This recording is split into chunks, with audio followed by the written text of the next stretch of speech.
The smell of oak and sawdust has been part of my life for as long as I can remember. At 5 in the morning, when most people are still dreaming, I would already be in our family workshop preparing wood for the day ahead. For 12 years, I gave everything to Harrison Woodcraft, 60 hours a week, no paycheck. Just a promise that someday this would all be mine. I always believed blood was everything, but some lessons only come when your heart gets shattered. Before we dive into this story, let me know in the comments where you are watching from today. If you have ever felt overlooked by the people who should love you most, hit that like button and subscribe to join our community. Now let me tell you about the day I discovered the truth. My grandfather started Harrison Woodcraft back in 1962. He set up shop in a small garage on the outskirts of Pittsburgh, Pennsylvania, with nothing but a few hand tools and a dream. Back then, he made simple furniture. Chairs, tables, bed frames, everything crafted by hand with a precision that became legendary in our community. I grew up hearing stories about those early days. How Grandpa would work until midnight, his hands calloused and bleeding just to finish an order on time. How he slowly built a reputation for quality that money could not buy. By the time my father Harold took over in 1985, Harrison Woodcraft had grown into something remarkable. 20 employees, a 10,000 square foot facility, clients from across the East Coast who waited months for our custom pieces. My earliest memories are wrapped in the sounds and smells of that workshop. The whir of the table saw, the rhythmic scraping of sandpaper against grain, the rich, earthy scent of freshly cut walnut. When I was 7 years old, my grandfather sat me down on an old wooden stool and placed a small block of pine in my hands. "Feel that, Noreen," he said, his weathered fingers guiding mine across the surface. "Every piece of wood has a story. Your job is to listen to it." He taught me how to read the grain patterns, how to identify oak from maple just by touch, how to spot imperfections that would cause problems down the line. Those lessons stayed with me long after he passed away when I was 14. When I turned 18, I faced a choice that seemed obvious at the time. I had received a partial scholarship to Penn State for engineering. My guidance counselor said I had potential. My teachers encouraged me to explore options beyond our small town. But when I looked at that acceptance letter, all I could think about was the workshop. "Dad needs me," I told my mother Linda one evening. "The business is growing. He cannot handle it alone." Mom smiled and patted my cheek. "You are such a good son, Noreen. Family first. That is what matters." So I declined the scholarship. I started working full-time at Harrison Woodcraft the week after graduation. No formal employment contract. No salary negotiations. Just a handshake from my father and a promise that echoed in my mind for years. "Work hard, son. Learn everything. One day, all of this will be yours." I believed him. Why would I not? This was my family. This was my legacy. I started at the bottom just like Grandpa had. Sweeping floors, organizing materials, fetching tools for the senior craftsmen. Some 18-year-olds might have resented the menial tasks, but I understood their purpose. You cannot lead a workshop if you do not understand every aspect of how it operates. Within 2 years, I had mastered the basics: cutting, joining, finishing.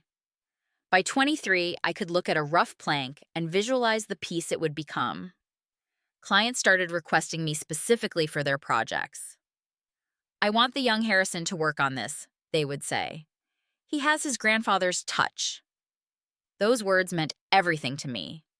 The hours were brutal. I would arrive at 5 in the morning and often stay until 9 or 10 at night. During busy seasons, I slept on a cot in the back office just to save the 30-minute commute. 60 hours a week became my baseline, sometimes 70, occasionally 80, and through all of it, I never received a real paycheck. Dad would hand me cash occasionally, $100 here, $200 there. "For your expenses," he would say. When I moved into a small apartment with my girlfriend Cynthia, he covered the first month's rent as a gift. But there was no salary, no benefits, no retirement contributions. We are family, Mom would remind me whenever I hinted at financial concerns. Everything we have is shared. Why would we need to pay you separately? It made sense at the time, or at least I convinced myself it did. My sister Jessica was 4 years younger than me. While I was learning to operate a lathe, she was studying marketing at Columbia University in New York City. She graduated with honors, landed a job at a prestigious advertising agency in Manhattan, and rarely came home. I did not resent her success. Honestly, I was proud of her. She was brilliant in ways I was not. She understood social media algorithms and brand positioning and market demographics. I understood wood. We were simply different, and I believed there was room for both of us in this family. What I did not notice, or perhaps refused to see, was how differently our parents treated us.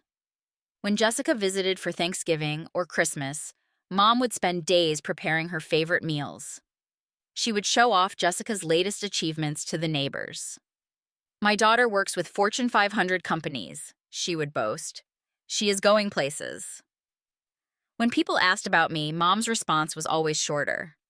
"Noreen works with his father. He is good with his hands." Good with his hands. I heard that phrase so many times it stopped registering. I did not realize it was not a compliment. It was a Friday afternoon in late September when my world collapsed. We had run out of a specific grade of walnut needed for a dining table commission. Rather than wait until Monday for the delivery, I decided to head home early and handle some personal errands. Cynthia and I were planning to look at engagement rings that weekend, and I wanted to research options before the stores closed. I pulled into my parents' driveway around 4:30, expecting the house to be quiet. Mom usually attended her book club on Friday afternoons, and Dad should have still been at the workshop. But there were 2 cars in the driveway, my father's truck, and a rental sedan I did not recognize. Curious, I let myself in through the side door, the one that led directly into the kitchen. Voices drifted from the living room. Hushed but intense. I recognized my father's baritone, my mother's higher pitch, and a third voice that made me pause. Jessica. She was not supposed to be home. There was no holiday coming up, no family event I was aware of. So why was she here in the middle of a workday, having what sounded like a serious conversation with our parents? I should have announced myself. That would have been the normal thing to do. Instead, something made me stop just outside the living room doorway. Call it instinct. Call it paranoia. Call it the accumulated weight of small doubts I had pushed aside for years.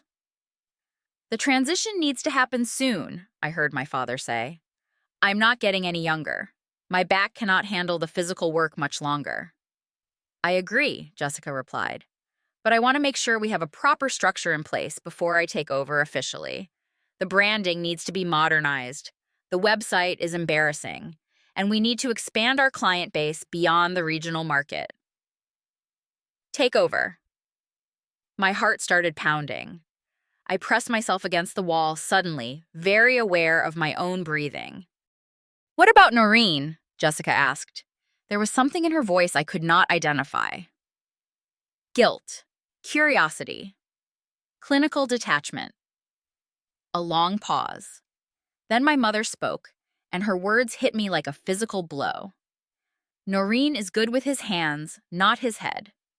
He can make beautiful furniture, yes, but running a business, understanding profit margins and marketing strategies and expansion opportunities, that is not his strength. You have the vision, Jessica. You have the education. He is a craftsman. That is all he will ever be. That is all he will ever be." The words echoed in my skull.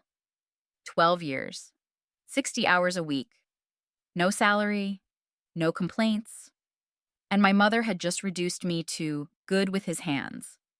I do not remember making the decision to enter the room. Suddenly, I was just there, standing in the doorway, watching 3 faces turn toward me with varying expressions of shock. "Noreen," Dad said, his face going pale. "We did not expect you home so early." Clearly. My voice sounded strange to my own ears. Flat, controlled, like I was speaking from very far away. Someone want to explain what I just heard? The silence stretched for an eternity. Jessica stared at her shoes. Dad opened and closed his mouth like a fish out of water. Only Mom seemed unfazed. "We were going to tell you," she said, her tone maddeningly calm. "We were just discussing the best way to handle it." Handle what exactly?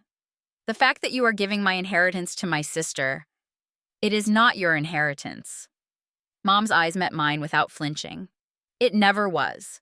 The business belongs to whoever can run it best, and that is Jessica. I turned to my father, desperately searching for some signs that he disagreed. Some indication that 12 years of my life had meant something to him.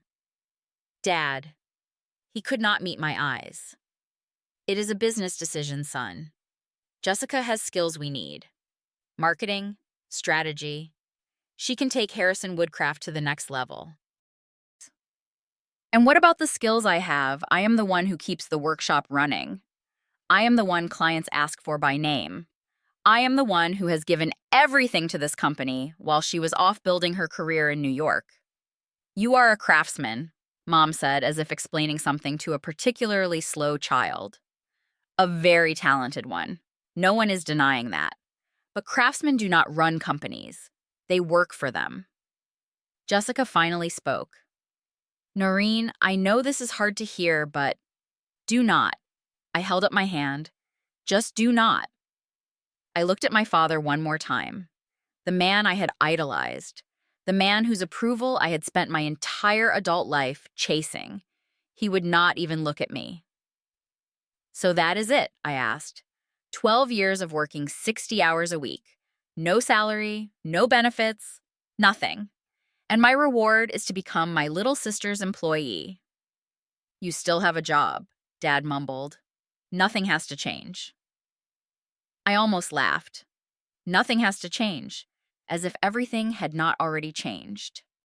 As if my entire understanding of my place in this family had not just been demolished in the space of 5 minutes. I turned and walked out without another word.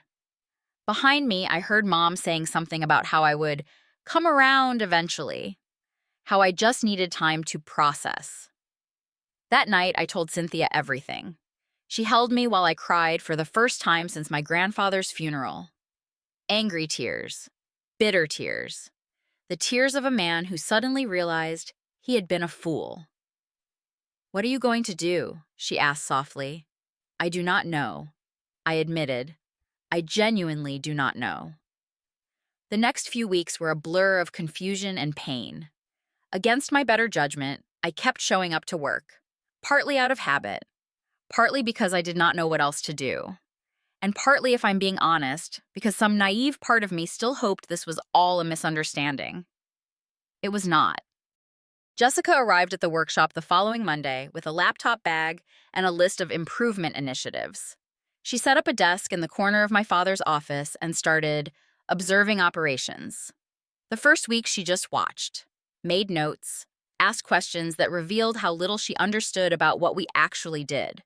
Why does this table take 3 weeks to complete? Can we use cheaper wood for the internal supports? Is it really necessary to hand sand everything? By the second week, she was making changes. "We need to streamline production," she announced at an impromptu staff meeting. "I have analyzed the workflow and identified several inefficiencies." I watched my colleagues exchange worried glances. These were people who had worked here for years, decades in some cases. They understood that our inefficiencies were actually quality controls, that the extra time we spent on each piece was precisely what made Harrison Woodcraft furniture worth the premium price. Jessica did not see it that way. Marcus, my best friend since high school and a fellow craftsman, pulled me aside after the meeting. His dark eyes were troubled. "She is talking about bringing in CNC machines," he said quietly. "Automated cutting, computerized finishing. She wants to double output by the end of next year." My stomach churned. That would destroy everything my grandfather built. "It gets worse." Marcus checked to make sure no one was listening. "I overheard her on the phone with your dad yesterday. She wants to let go of some of the older guys, says their wages are too high for the work they produce. She mentioned Thompson by name, and Rodriguez. Thompson had been with the company since before I was born. Rodriguez taught me everything I knew about wood finishing. These were not employees. They were family. Why are you telling me this? I asked. Marcus shrugged, but his eyes were serious. Because someone needs to know. And because I think you are the only one who can stop it. But I could not stop it. I was not in charge. I was just good with my hands. The situation at home was no better. Cynthia watched me deteriorate with growing concern. I had lost weight. I was not sleeping. I snapped at her over trivial things and then apologized profusely, hating myself for taking out my frustration on the one person who had done nothing wrong. You need to make a decision, she told me one night. Either fight for your place in the company or walk away. But this limbo is killing you. She was right. I just did not know which option to choose. The breaking point came 3 weeks after my initial discovery. Jessica called another meeting to announce her modernization plan. Computerized inventory, automated cutting machines, efficiency consultants who would evaluate each worker's productivity, and a new compensation structure that would effectively cut the senior craftsman's pay by 20%. We need to be competitive, she explained, using words she had probably learned in some business school case study. The market is changing. We have to change with it. I looked around the room at the faces of people I had worked beside for over a decade. Thompson with his arthritic hands that could still produce flawless dovetail joints. Rodriguez, who had forgotten more about wood finishing than most people would ever learn.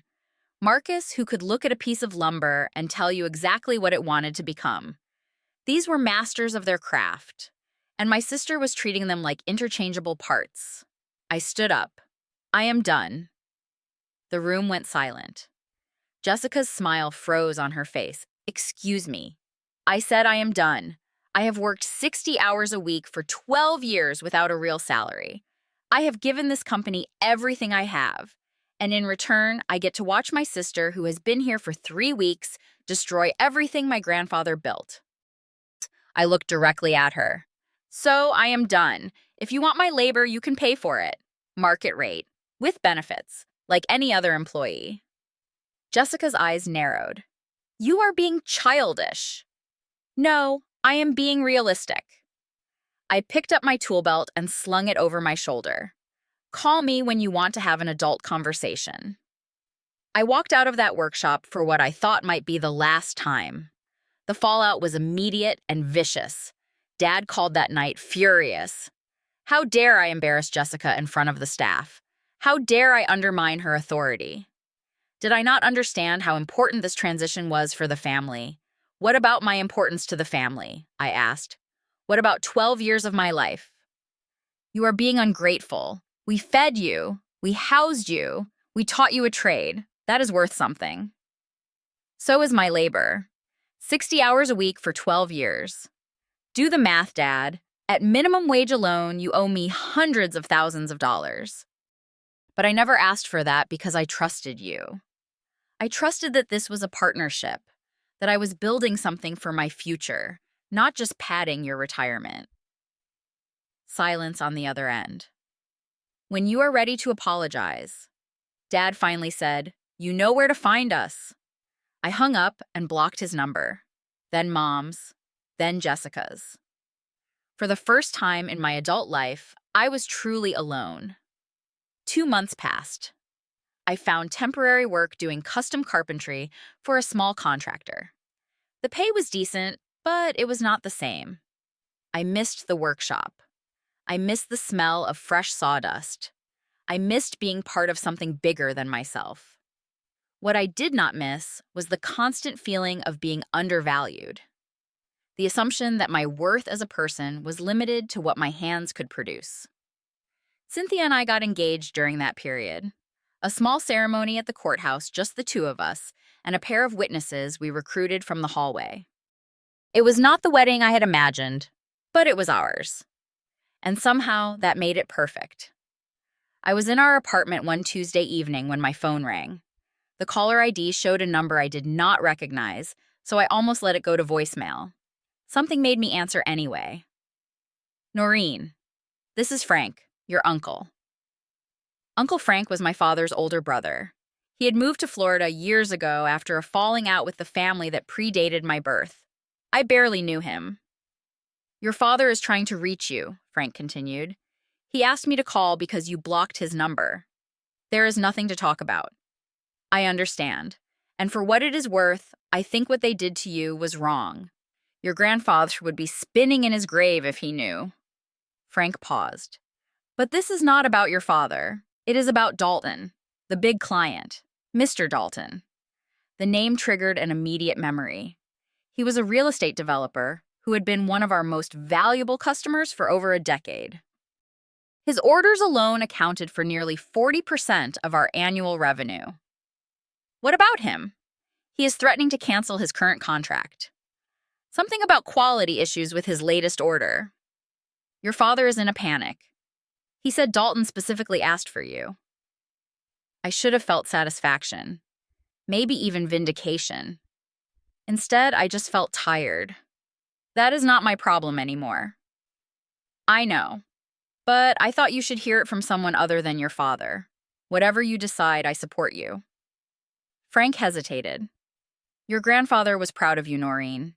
He told me that before he died. He said you had his gift. I just wanted you to know. After we hung up, I sat in the darkness for a long time thinking about my grandfather, about legacy, about what it meant to truly honor someone's memory. The next morning, I received another unexpected call. This time, the caller ID showed a name, Dalton Industries. Noreen Harrison. The voice was cultured precise. This is Gerald Dalton. I believe we need to talk. We met for coffee at an upscale cafe downtown. Mr. Dalton was in his early 60s, silver-haired, and impeccably dressed. He got straight to the point. I have been doing business with Harrison Woodcraft for 13 years, he said. In all that time, I have never been disappointed. Until now. He showed me photos on his phone. A dining room set that had been delivered to his new vacation home. Even in the small images, I could see the problems. Uneven staining, visible glue lines, joints that did not quite align. This is not Harrison Woodcraft quality, Mr. Dalton said. This is assembly line garbage with a premium price tag. I am sorry to hear that, but I do not work there anymore. I know. That is why I am talking to you, not your father. He set down his phone and looked at me directly. I have watched you work for years, Noreen. Every piece you have ever made for me has been flawless. Your grandfather taught you well. I nodded, unsure where this was going. I have a proposal, Mr. Dalton continued. I am prepared to invest in a new venture, your venture. A workshop dedicated to high-end custom furniture run by someone who actually understands the craft. He slid a business card across the table. I have a vacant property in the Riverside Industrial District. 8,000 square feet. It is yours if you want it. I stared at the card, my mind racing. Why would you do this? Because quality matters to me, and because I am a businessman. I see a gap in the market, and I see someone capable of filling it. This is not charity, Noreen. It is an investment. I expect returns. For the first time in months, I felt something other than pain. It was small and fragile, but it was there. Hope. I talked it over with Cynthia that night. She listened carefully, asked smart questions, and ultimately said the words I needed to hear. This is what you have always wanted. The chance to build something of your own. Take it. So I did. Noreen Craftworks opened its doors 3 months later. The facility was smaller than Harrison Woodcraft, but it was mine. Every tool, every workbench, every piece of wood in that building represented a fresh start. Marcus was the first to join me. He showed up on opening day with his own toolkit and a grin. Took you long enough, he said. I was starting to think I would have to work for your sister forever. Thompson came next despite his age and the risk of starting over. Then Rodriguez. Then two younger craftsmen I had trained years ago who had been quietly looking for an exit ever since Jessica's modernization began. Mr. Dalton was true to his word. He connected me with his network of wealthy clients, people who valued quality over speed and were willing to pay for genuine craftsmanship. Within 6 months, our schedule was booked solid for the following year. The journey back from that dark place was not easy. For a long time, I carried the weight of my family's betrayal like a stone in my chest. I would wake up in the middle of the night replaying my mother's words. Good with his hands, not his head. That is all he will ever be. Cynthia eventually convinced me to see a therapist. I resisted at first. Men in my family did not talk about their feelings. But the anger was eating me alive, affecting my work, my marriage, my ability to enjoy anything. Dr. Paulson was a patient woman in her 50s who specialized in family trauma. Over months of sessions, she helped me understand something I had never considered. My worth was never dependent on my parents' recognition. It sounds obvious when I say it now. But when you spend your entire life seeking approval from people who are incapable of giving it, that realization feels revolutionary. I learned to separate my identity from their expectations. To find validation in my work itself, not in their praise. To build a family of my own, one based on mutual respect rather than obligation. Uncle Frank became a regular visitor. He would fly up from Florida every few months, ostensibly, to check on his investment in my well-being. We would sit in my workshop after hours drinking beer and talking about the grandfather we had both loved. He always knew you were special, Frank told me once.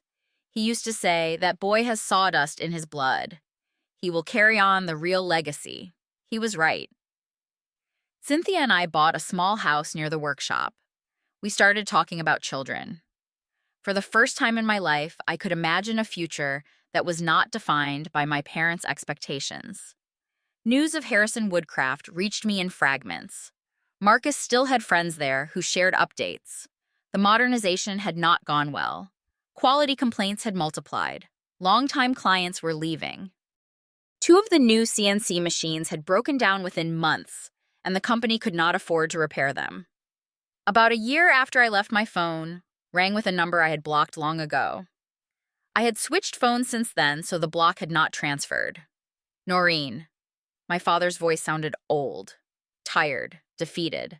I need to talk to you. I almost hung up, but something made me listen. The company is in trouble, he continued. Jessica, she made some mistakes, big ones. We are in debt to the bank. We might lose everything. I waited, saying nothing. I need you to come back. I need you to fix this. There it was, not an apology, not an acknowledgement of what they had done, just another demand for my labor. No, I said simply. Noreen, please. This is your family's legacy, your grandfather's life work. You cannot just let it die. It is not my legacy anymore. You made that clear. I took a breath, surprised to find that my anger had faded. In its place was something calmer, something that felt like peace. I forgive you, Dad, I really do. But I cannot save you. That is not my responsibility. Then what are we supposed to do? I do not know. Figure it out. That is what people with vision do, right? I hung up before he could respond. A week later, I sent my parents a check for $10,000. Not because they deserved it, but because I did not want their financial ruin on my conscience. There was no note, no expectation of gratitude, just a simple gesture of closure. They never cashed it. Standing in my workshop today, I sometimes think about how different my life could have been if I had never overheard that conversation, if I had swallowed my pride and stayed, if I had let my parents' limited vision define my potential. I would still be there, working 60 hours a week, no salary, no recognition, watching my skills atrophy under my sister's management while telling myself that family loyalty justified the sacrifice. Instead, I am here. I am in a space I built with my own hands and my own vision, surrounded by people who respect my craft and value my contributions. Married to a woman who sees me as I truly am. The irony is not lost on me. My mother said I was only good with my hands. She meant it as an insult, a way to diminish my worth. But she was wrong about more than my potential. She was wrong about what those hands represent. These hands carry my grandfather's legacy. They transform raw wood into beauty. They provide for my family. They create objects that will outlast me, carrying a piece of my soul into futures I will never see. That is not limitation. That is magic. Some lessons can only be learned through pain. The betrayal that nearly destroyed me became the foundation for everything I have built since. Not because pain is noble or suffering is valuable, but because sometimes we need to lose everything we thought we wanted to discover what we actually need. I needed to stop being my father's unpaid laborer and start being my own man. I needed to stop seeking approval from people who could not see my worth and start believing in myself. I needed to stop building someone else's legacy and start creating my own. Have you ever had to walk away from something you loved to find yourself? I would love to hear your story in the comments below. If this resonated with you, please hit that like button and subscribe so you do not miss future stories. And if you know someone who needs to hear this message, share this video with them. Sometimes we all need a reminder that our worth is not determined by the people who fail to see it. Thank you for being here with me today. Whatever you are going through, whatever battles you are fighting, remember this. You are more than what others see in you. Your potential is not limited by their imagination. And sometimes the best thing you can do for yourself is walk away from people who cannot recognize your value. Until next time, take care of yourself. You deserve it.